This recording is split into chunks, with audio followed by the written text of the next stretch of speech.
যাক, শুভ বুদ্ধির উদয় হলো। সেটা হচ্ছে কক্সবাজার বিমানবন্দরকে আন্তর্জাতিক ঘোষণা স্থগিত। বিষয়টা খুবই হাস্যকর ছিল। কক্সবাজার বিমানবন্দরের মানে আমরা যারা ব্যবহার করছি, গেছি, অনেকেই গেছেন। তারা কিভাবে এই বিমানবন্দরকে আন্তর্জাতিক করে? একটা আন্তর্জাতিক বিমানবন্দরের ন্যূনতম একটা মান আছে, সেই সুযোগ সুবিধা কিছুই নেই, বাস ঘোষণা করে দিল। আগে তো সেইভাবে মানসম্পন্নভাবে গড়তে হবে আন্তর্জাতিক বিমানবন্দরটা। না গড়েই বিদ্যমান যেই একটা ছোট্ট একটা বিমানবন্দর, সেটাকে করে দিল আন্তর্জাতিক বিমানবন্দর। আন্তর্জাতিক বিমানবন্দর বললেই আন্তর্জাতিক ফ্লাইটগুলি আসা যাওয়া শুরু করবে। এটা মনে হলো কিভাবে?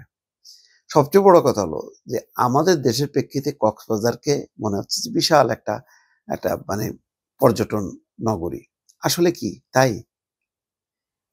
এটা যদি কম্পেয়ার করা যায় আন্তর্জাতিকভাবে যে সমস্ত টুরিস্ট স্পট আছে, এই এই ধরনের সি বিচ যেগুলি আন্তর্জাতিক মানসম্পন্ন, সেই বিচারে অনেক অনেক পিছনে।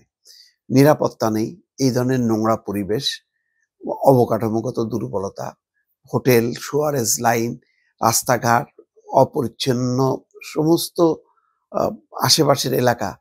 এইটা কিভাবে একটা মানে কি বলে আন্তর্জাতিকভাবে একটা ট্যুরিজম সিটি হইতে পারে বা বিচ হইতে পারে, এটা আমার মাথায় আসে না। সেইটা চিন্তা করি তো তারা কক্সবাজারকে বিমানবন্দরকে আন্তর্জাতিক বিমানবন্দর ঘোষণা করছে।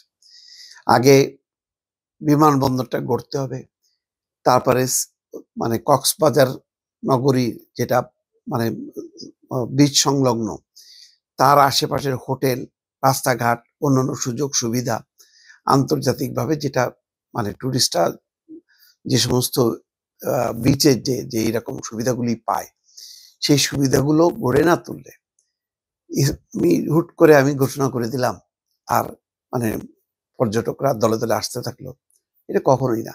বিচ্ছিন্নভাবে কিছু আসে পর্যটক, তারা এসে কি বলে, তাদের মনোভাব কি, তারা কি আসলে কম্পেয়ার করে কিনা, বা কতজন আসে। এখন ঢাকায় অবস্থিত বিদেশিরা যদি আসে কক্সবাজারে, সেটা দিয়ে বোঝা যাবে না যে কক্সবাজার খুবই বিদেশি পর্যটকে ভরপুর, তা না। বিদেশি পর্যটকদেরকে আকৃষ্ট করতে গেলে বিমানবন্দর থেকে শুরু করে একেবারে সমুদ্র সৈকত পর্যন্ত এটা ঢেলে সাজানোর একটা মহাপরিকল্পনা গ্রহণ করতে হবে, এবং সেইটার ওই স্ট্যান্ডার্ডটা যারা যে মানুষগুলো সেখানে যুক্ত হবে, তাদেরও সেই মানসিকতা সম্পন্ন হইতে হবে। সেটা না হইলে এটা কোনোদিনও এই একটা আন্তর্জাতিক মানের দিক থেকে কোনো ভালো সি বিচ হবে না। এবং এয়ারপোর্টটা তো এটা খুব হাস্যকর ছিল। যাই হোক, সেই জায়গা থেকে বের হয়ে আসছে। সুতরাং বের হয়ে আসলাম, এখন আন্তর্জাতিক না বলে আমি ফেলে রাখলাম তা না।